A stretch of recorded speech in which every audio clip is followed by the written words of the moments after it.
Good morning everyone, welcome to SF education. Current affair through MCQs की series में आज हम 8 सितंबर की करंट अफेयर पे पहुंच गए हैं और इस वीडियो में हम द हिंदू और पीआईबी के द्वारा बनाए गए करंट अफेयर को डिस्कस करेंगे।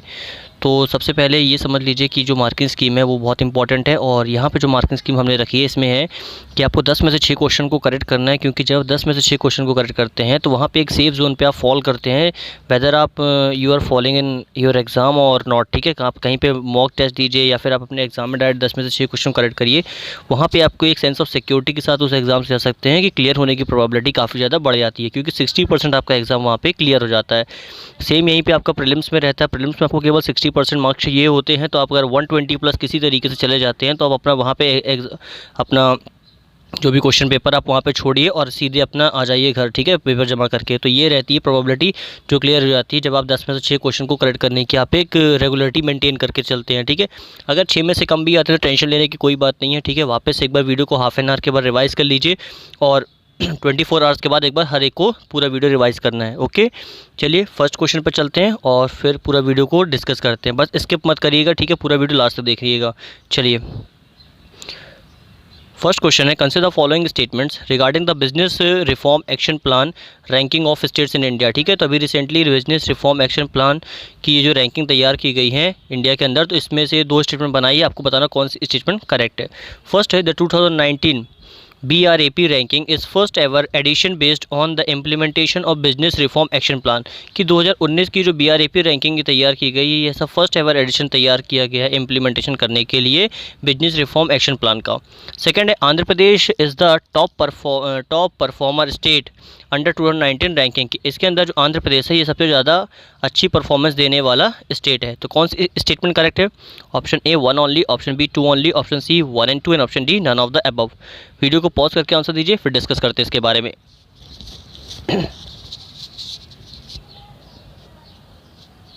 चलिए, आई होप आपने इसका आंसर सोच लिया होगा। देख लेते राइट आंसर क्या है। इसका जो राइट आंसर है आपका ऑप्शन बी है। ऑप्शन बी क्यों? क्योंकि ये ऐसा कोई फर्स्ट एवर एडिशन तैयार नहीं किया गया, it is a 4th addition. ठीक है, ये इसका 4th एडिशन है, याद रखना है। आंध्र प्रदेश में टॉप परफॉर्मिंग स्टेट है, बिल्कुल करेक्ट है। तो आंसर तो आपका बी हो गया। ठीक है, इसके बारे में कुछ और चीज़ें देख लेते हैं।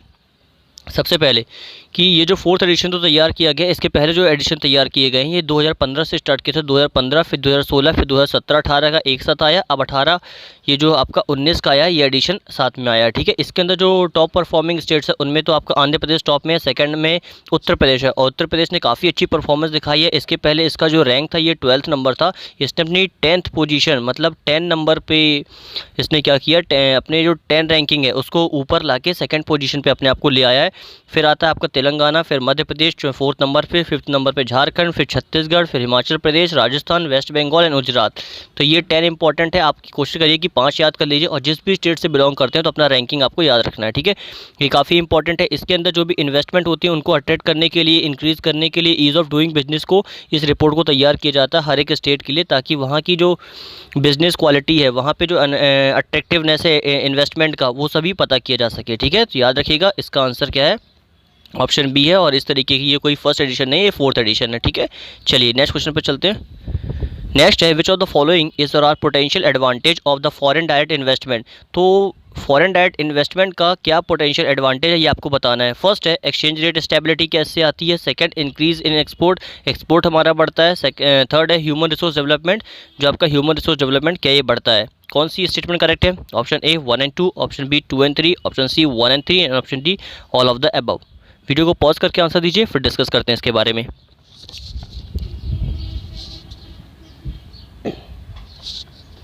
चलिए, आई होप आपने इसका आंसर सोच लिया होगा। देख लेते हैं 1 by 1 क्या राइट आंसर है।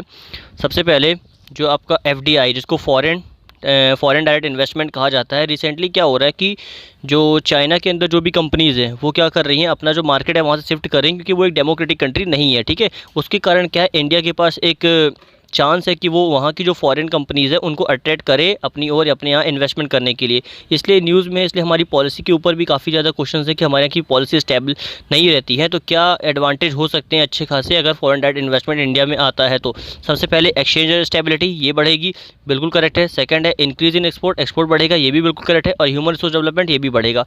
तो तीनों चीज़ें यहाँ पर बढ़ेंगी। तो राइट आंसर तो आपका डी हो गया। अब इसके बारे में हम राइट आंसर यहाँ पे डी हो गया। इसके बारे में कुछ और चीज़ें देख लेते हैं। ठीक है, देखिए फॉरेन डायरेक्ट इन्वेस्टमेंट जो होता है कि ये इन्वेस्टमेंट एक प्रकार जिसमें फ़ंड जो ऑर्गेनाइजेशन होती हैं अदर कंट्रीज से दूसरी कंट्री में अपना इन्वेस्टमेंट करती हैं, जिससे इस्टेब्लिशिंग होती है लास्टिंग इंटरेस्ट, ठीक है, इंटरेस्ट काफ़ी ज़्यादा उनका बढ़ता है। अब इसमें जो दो इंपॉर्टेंट चीज़ें इसको याद रखना, उसके बाद हम इसके कुछ एडवांटेज देख लेंगे, फिर अगला क्वेश्चन चेक करेंगे। तो दो चीज़ें इंपॉर्टेंट है यहाँ पे, आपको कन्फ्यूज़न नहीं रखना, एक एफडीआई एक एफपीआई। एफडीआई तो आपका फॉरेन डायरेक्ट इन्वेस्टमेंट होता है और एफपीआई आपकी फॉरेन पोर्टफोलियो इन्वेस्टमेंट होता है। एफडीआई आपको पता चल गया, उसमें क्या होता है कि जो फॉरेन कंपनीज होती हैं वो अपना इन्वेस्टमेंट अदर कंट्रीज़ में करती हैं, लेकिन जो फॉरेन पोर्टफोलियो इन्वेस्टमेंट होता है इसके अंदर जो इन्वेस्टमेंट होते हैं ये परचेस करते हैं इक्विटी ऑफ फॉरेन कंपनीज। तो जो भी एफपीआई इन्वेस्टर होते हैं, मतलब जो भी फॉरेन पोर्टफोलियो इन्वेस्टर होते हैं, वो परचेस करते हैं इक्विटी फॉरेन कंपनीज़ की। और एफपीआई का means only equity infusion and does not imply the establishment of lasting interest, ठीक है। तो जो एफपीआई होता है उनका केवल एक ही मतलब होता है कि इक्विटी इन्फ्यूज़न कैसे भी करके जो इक्विटी है, जो वहाँ का जो भी संपत्ति है उसके ऊपर वर्क किया जाए, उसके ऊपर मतलब उनको इन्फ्यूज़ किया जाए, ना कि कोई इस्टेब्लिशमेंट किया जाए जब तक उनका काम नहीं हो जाता है, ठीक है। तो ऐसा कुछ भी नहीं रहता है। पोटेंशियल एडवांटेज की बात की जाए तो ह्यूमन कैपिटल बढ़ेगा, इससे हमारा फाइनेंशियल टूल्स टेक्नोलॉजी इन पे ऊपर भी काफ़ी इंपॉर्टेंट एक्सेस बढ़ेगी, ठीक है। और गुड्स एंड सर्विस भी अच्छी खासी हो जाएगी, तो इससे काफ़ी इंपॉर्टेंट चीज़ बढ़ सकती है। तो ये सारी चीज़ें आप मेंस के पर्सपेक्टिव से याद कर सकते हैं और अपने पास रख भी सकते हैं। तो मेंस के लिए काफ़ी इंपॉर्टेंट है, रख लीजिएगा इसको डाउनलोड करके, ठीक है। नेक्स्ट क्वेश्चन पे चलते हैं। चलिए ये थोड़ा सा और देख लीजिए, प्रॉज और कॉन्स। तो काफ़ी इंपॉर्टेंट आपका है कि इसमें जो फॉरेन डायरेक्ट इन्वेस्टमेंट की जो प्रॉज है, तो ये क्या बढ़ा, सबसे पहले डाइवर्सिफाई इन्वेस्टर्स होता है पोर्टफोलियो, ठीक है। प्रमोट करना स्टेबल लॉन्ग टर्म लेंडिंग, ठीक है, ये भी इंपॉर्टेंट है। Provide financing to developing countries, providing technology to developing countries. तो यहाँ पे फॉरेन डायरेक्ट इन्वेस्टमेंट आपका काफ़ी हेल्पफुल होता है। कुछ कॉन्स भी है इसके की है कि not suitable for strategically important industry, ठीक है। तो कुछ पर्टिकुलर इन्वेस्टमेंट इंडस्ट्री जो होती है उनमें इंपॉर्टेंट नहीं होता, क्योंकि इनके आने से उनकी जो लागत होती है, कुछ जो उनका जो खुद की कमाई होती है वो भी धीरे धीरे कम होने लगती है, ठीक है। तो इन्वेस्टर्स में हैव लेस मॉरल एडवांटेज, इसके अंदर जो इन्वेस्टर्स होते हैं उसमें भी काफ़ी लेस मॉरल एडवांटेज होता है। और unethical access to local market, ठीक है, लोकल मार्केट के लिए भी कोई अच्छा नहीं होता, क्योंकि फिर उनके जो प्रोडक्ट होते हैं वो कोई नहीं परचेस करता है। ओके, ये इंपॉर्टेंट है, देख लीजिएगा। नेक्स्ट क्वेश्चन पे चलते हैं। नेक्स्ट है who among the following is the master of the roster for the supreme court of India. तो इनमें से किसको मास्टर ऑफ द रोस्टर कहा जाता है सुप्रीम कोर्ट ऑफ इंडिया का? फर्स्ट है chief justice of India, second former chief justice of India, third president of India, and D जो है का है secretary general of the supreme court, कि जो सेक्रेटरी जनरल होता है सुप्रीम कोर्ट का उसको कहा जाता है। वीडियो को पॉज करके आंसर दीजिए, फिर डिस्कस करते हैं इसके बारे में।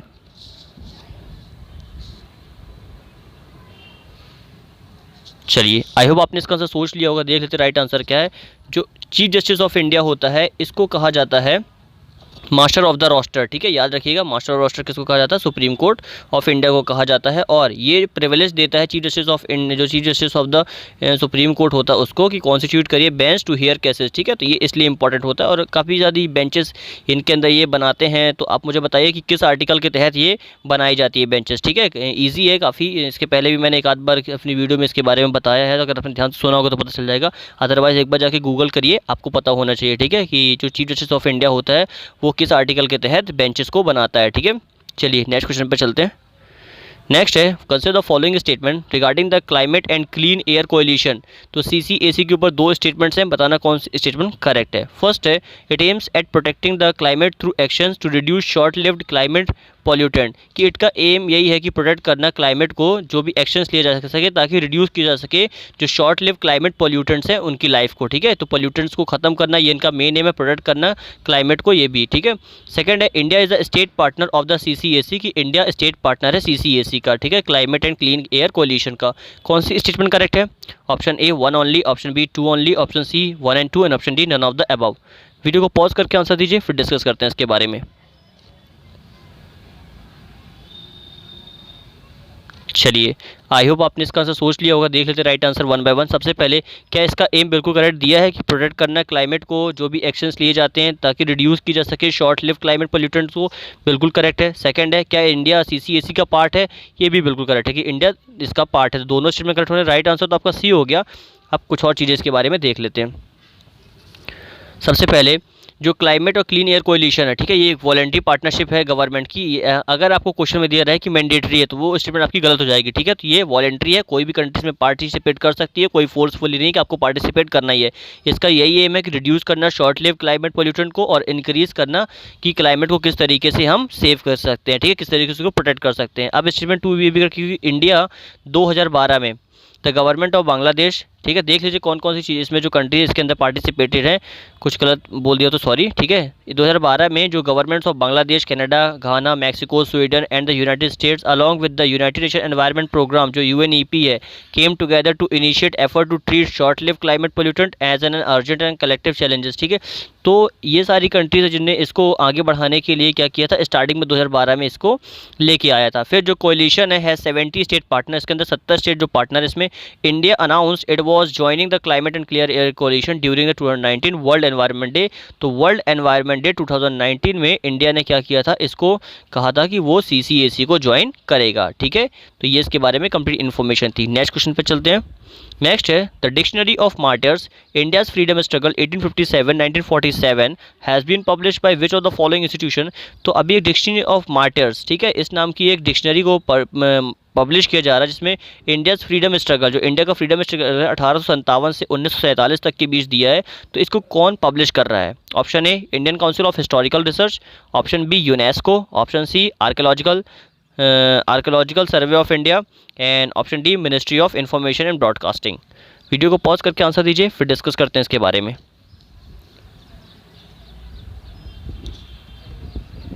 चलिए, आई होप आपने इसका आंसर सोच लिया होगा। देखिए राइट आंसर क्या है। इसका जो राइट आंसर है आपका ऑप्शन ए है। Option A that the mean Indian council of historical research, इसने अभी ये डिसीजन लिया है कि वो dictionary of martyr India's freedom struggle 1857 से 1947 को पब्लिश करेगा। इसके अंदर 1857 से 1947 तक के जो भी स्ट्रगल है वो सारे दिए रहेंगे, तो हिस्टोरिकल पर्सपेक्टिव से, और रिसेंटली अभी पब्लिश किया जा रहा है, तो आप इसको याद कर सकते हैं, क्वेश्चन प्रीलिम्स में बन सकता है, ठीक है, याद रखना है आपको, ठीक है, बहुत इंपॉर्टेंट है ड्यूरिंग प्रीलिम्स के पहले ये सारी चीज़ें। चलिए, इसके अंदर जो इम्पॉर्टेंट चीज़ यही है कि ये जो पब्लिकेशन है इसको 2019 में ही रिलीज़ कर दिया गया था, लेकिन has been brought up out 5 volume, जिसको 5 वॉल्यूम मतलब 5 जोन में इसको 5 अलग अलग भागों में इसको डिवाइड करके इसको लाया जा रहा है। इसके अंदर जो martyr is a person who died और who was killed in action और इन डिटेंशन, कि जो मार्टर जो शहीद थे, जो जिनकी मृत्यु हो गई थी या फिर जो मारे गए थे डिटेंशन के अंदर, या फिर उनको या फिर वो लड़ाई करते समय, उनको अवॉर्डेड किया जाएगा कैपिटल पनिशमेंट वाइल दो participating in a national movement for emancipation of the India, ठीक है। तो जिन्होंने जो इंडिया को स्वतंत्रता दिलाने के लिए जो हेल्प किया उनको भी अवॉर्डेड किया जाएगा, ठीक है, काफ़ी इंपॉर्टेंट है। इट इंक्लूड एन ex-INA और ex military person who died fighting the British. इसके अंदर जो भी ex-INA, ठीक है, इंडियन नेवल जो हमारी इंडियन नेवल आर्मी उसको, और एक्स मिलिट्री पर्सन है उन सभी को भी इसके अंदर रखा जाएगा, ठीक है, और अवॉर्डेड किया जाएगा। तो ये इंपॉर्टेंट है, याद रखिएगा। नेक्स्ट क्वेश्चन पर चलते हैं। नेक्स्ट है consider the following statement regarding the पोषण अभियान। तो पोषण अभियान के ऊपर 2 स्टेटमेंट है, बताना कौन सी स्टेटमेंट करेक्ट है। फर्स्ट है it aims eight improving nutrition outcomes for children, pregnant women and lactating mothers. तो इसका एम यही है कि इम्प्रूव करना न्यूट्रिशन आउटकम्स को, न्यूट्रिशन जो आउटकम्स होते हैं चिल्ड्रन के लिए, प्रेग्नेंट वुमेन के लिए और लैक्टेटिंग मदर्स के लिए। सेकेंड है ministry of women and child development is the nodal ministry of पोषण अभियान, की जो पोषण अभियान है इसकी जो नोडल मिनिस्ट्री है ये ministry of women and child development है। तो कौन सी स्टेटमेंट करेक्ट है। Option A 1 only, option B 2 only, option C 1 and 2 and option D none of the above. Video को पॉज करके आंसर दीजिए, फिर डिस्कस करते हैं इसके बारे में।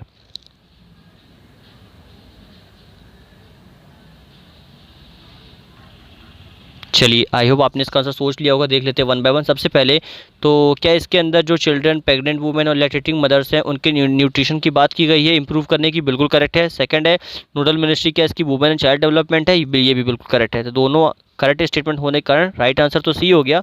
अब कुछ और चीज़ें इसके बारे में देख लेते हैं। सबसे पहले जो इसके अंदर जो इम्प्रूव किया जाएगा तो वो वही चीज़ है जो हमारी लैक्टेटिंग मदर्स होती हैं, ठीक है, जो मतलब लैक्टेटिंग मदर्स हैं, चिल्ड्रन है और जो भी प्रेग्नेंट वुमेन्स हैं, इनकी हेल्थ को इम्प्रूव करना, इनके न्यूट्रिशन प्लान्स को इम्प्रूव करना, ये इसका मेन एम है। साथ ही साथ जो इम्प्लीमेंटेशन है पोषण अभियान का, ये 4 स्टेजेस में किया जाता है। इसके 4 पिलर्स हैं। सबसे पहला है intersectoral convergence for better service delivery, कि इंटरसेक्टर कन्वर्जेंस करना ताकि सर्विस अच्छी मिल सके। सेकेंड है जो आपका use of technology, ICT technology का यूज़ करना रियल टाइम ग्रोथ मॉनिटरिंग करने के लिए, ट्रैकिंग करने के लिए वुमेन एंड चिल्ड्रन की जो हेल्थ है किस तरीके से वर्क कर रही है। साथ ही साथ जो इंटेंसिफाइड करना हेल्थ एंड न्यूट्रिशन, सॉरी एक सेकेंड। साथ ही साथ जो भी इनकी इंटेंसिफाइड हेल्थ और न्यूट्रिशन सर्विस है उनको और ज़्यादा इंप्रूव करना फर्स्ट 1000 डेज़ के अंदर, ठीक है। फर्स्ट 1000 डेज़ के अंदर जितना भी हो सके उतना ज़्यादा इंप्रूव करने की कोशिश करना है। तो ये इसका मेन एम है, ठीक है। और जन आंदोलन करना, जन आंदोलन करने का मतलब है कि इसके अंदर जो भी इम्प्रूव, एक सेकेंड फ्रेंड्स, थोड़ा सा पेन का बॉक्स गिर गया था तो प्रॉब्लम हो गई थी। चलिए, जन आंदोलन करना ताकि इम्प्रूव की जा सके उनकी जो भी उनके लिए जो इनिशिएटिव लिए जाते हैं उनके ऊपर वर्क किया जा सके। अब ये न्यूज़ में इसलिए था कि रिसेंटली जो 3rd राष्ट्रीय पोषण माह इसको सेलिब्रेट किया जा रहा है सितंबर 2020 में, ठीक है, इसलिए इंपॉर्टेंट था, याद रखिएगा। नेक्स्ट क्वेश्चन पे चलते हैं। नेक्स्ट है, what does the Keshavananda Bharati versus state of Kerala 1973 case relate to. तो जो Keshavananda Bharati versus state of Kerala case था ये किससे रिलेट करता है? Option A related to basic structure of the constitution, कि जो कॉन्स्टिट्यूशन का बेसिक स्ट्रक्चर है उससे रिलेट करता है।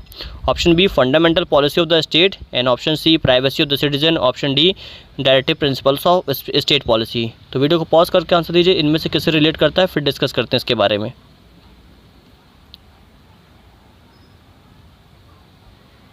चलिए, आई होप आपने इसका सोच लिया होगा। देख लेते हैं वन बाय वन। सबसे पहले जो केशवानंद भारती स्टेट ऑफ केरला है ये आपका रिलेट करता है related to basic structure of the constitution, जिसको डॉक्ट्रिन ऑफ बेसिक स्ट्रक्चर भी कहा जाता है, ठीक है। तो ये इसी से रिलेट करता है कि जो कुछ भी हो सके, अगर कोई भी ऐसा जो आर्टिकल है जो बेसिक स्ट्रक्चर को फॉलो नहीं करता, उसको चेंज करने की कोशिश कर रहा है, तो उसको नल एंड वॉइड कर दिया जाएगा, उसके ऊपर वर्क नहीं किया जाएगा, उसको पूरी तरीके से अबंडन कर दिया जाएगा। तो जो राइट आंसर तो आपका ए हो गया, ठीक है। रिलेट किससे करता है? ये डॉक्ट्रिन ऑफ बेसिक स्ट्रक्चर से रिलेट करता है, याद रखिएगा, ठीक है। काफ़ी इंपॉर्टेंट है, मेंस में लिखने के लिए आ जाता है।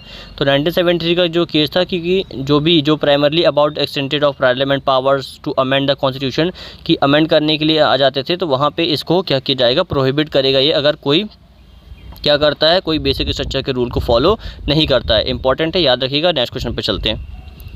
नेक्स्ट है, which of the following force is और are under the administrative control of the ministry of home affair. तो इनमें से कौन कौन से जो मिनिस्ट्री ऑफ होम अफेयर्स के अंदर आते हैं, फिर मैं बताऊंगा इसके पीछे रीज़न क्या था, इसके ऊपर क्वेश्चन क्यों बनाया गया है, ठीक है। फर्स्ट है Assam rifle, second border security force, third है Indo Tibetan border police. Option हैं आपके 1 and 2, option B 2 and 3, option C 1 and 3 and option D all of the above. Video को पॉज करके आंसर दीजिए, फिर डिस्कस करते हैं।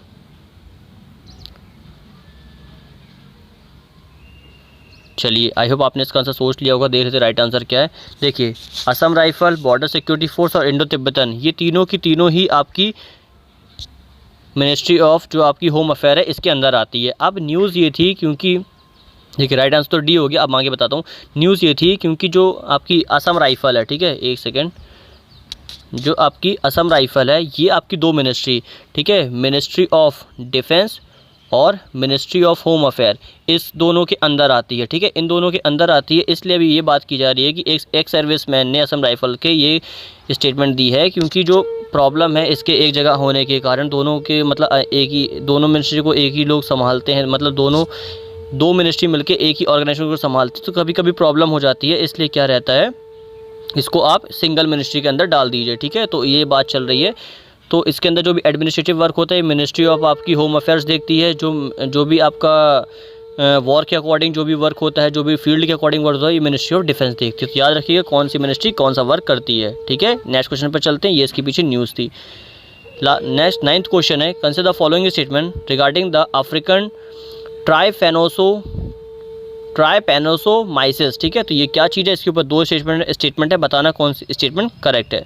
फर्स्ट है, it is transmitted by the tsetse fly which is found only in Africa, कि ये एक प्रकार का ये ट्रांसमिट होता है सेटसी फ्लाई नाम की किसी मक्खी के द्वारा, जो केवल अफ्रीका में मिलती है। सेकंड है, it is not a fatal disease and has a zero mortality rate, ठीक है, कि ये कोई फैटल डिसीज़ नहीं है और इसके अंदर जो मोर्टेलिटी रेट होता है ये बिल्कुल ज़ीरो होता है। तो कौन सी स्टेटमेंट करेक्ट है? Option A 1 only, option B 2 only, option C 1 and 2 and option D none of the above. Video को पॉज करके आंसर दीजिए, फिर डिस्कस करते हैं।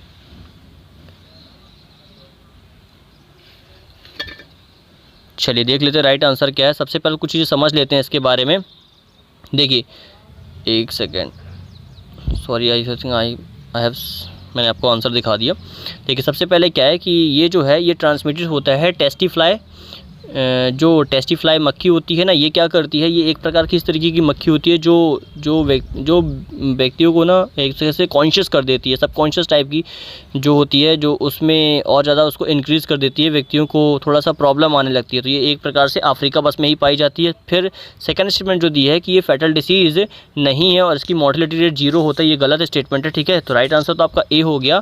कुछ और चीज़ें मैं आपको इसके बारे में बताता हूँ, आपको समझ में आ जाएगा। ठीक है, कि इसके अंदर जो ईस्ट एंड वेस्ट अफ्रीकन जो ट्राइपैनोसोमाइसिस है वहाँ पे ये पाई जाती हैं। ठीक है, मतलब वेस्ट अफ्रीकन के अंदर, और इवेंचुअली जो फैटल होता है ये इज़ नॉट नीडेड। ठीक है, इसके अंदर जो प्रॉब्लम होती है फिर उसको बाद में अंत में आप ठीक नहीं कर सकते हो, तो there are the probability two person could be perished. ठीक है, तो पर्सन की मृत्यु भी हो सकती है। ठीक है, तो ये कॉज हो सकता है।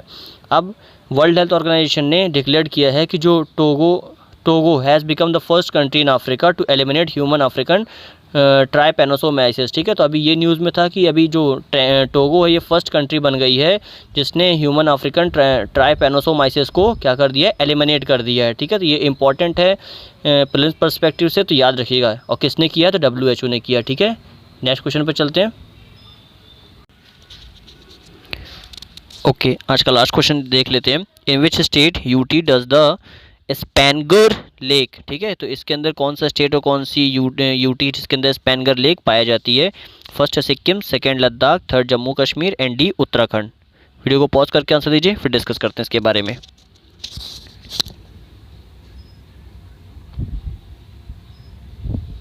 चलिए देख लेते हैं राइट आंसर क्या है। इसका जो राइट आंसर है आपका ऑप्शन बी लद्दाख है। ठीक है, लद्दाख, यहाँ थोड़ा सा स्पेलिंग मिस्टेक हो गई है, ये LADAKH है। ठीक है, एक सेकेंड, LADAKH। ठीक है, ये लद्दाख की स्पेलिंग थोड़ा सा मिसप्रिंट हो गया, यहाँ पे गलत यूज़ लिखा है। तो राइट आंसर तो आपका बी हो गया। ठीक है, अब इसकी थोड़ा सा लोकेशन देख लेते हैं। ये देखिए, तो ये जब ये स्पैनगर, तो इसको आप मेडंग कोबी के नाम से जाना जाता है। ये सॉल्ट वाटर लेक है जो साउथ ऑफ पेंगोंग, तो ऑन इंडिया चाइना बॉर्डर के ऊपर जो ईस्ट ऑफ LAC वहाँ पे पाई जाती है। तो अभी जब से प्रॉब्लम चल रही है तो आपको ये याद रखना है कि इस तरीके की जो भी लेक है वो सभी आपको याद रखना पड़ेगा। ठीक है, ये between Ladakh UT and Tibet autonomous region of China वहाँ पर ये पाई जाती है। ठीक है, ये इसकी लोकेशन है, अच्छे तरीके से देख लीजिए, समझ में आ जाएगा। ओके, तो फ्रेंड ये थे आज के 10 important current affair. I hope आपको पसंद आ गए होंगे। ठीक है, अगर पसंद आए हों तो प्लीज़ वीडियो को लाइक करिएगा, चैनल को सब्सक्राइब कर दीजिएगा और बेल आइकन को प्रेस कर दीजिएगा। और जितना भी स्कोर है कमेंट बॉक्स में नीचे लिख दीजिएगा ताकि मुझे भी पता चल जाए। ओके, और एक बार 24 आवर्स के बाद सब कोई रिवाइज़ कर लीजिएगा। चलिए, thank you for watching, have a good day.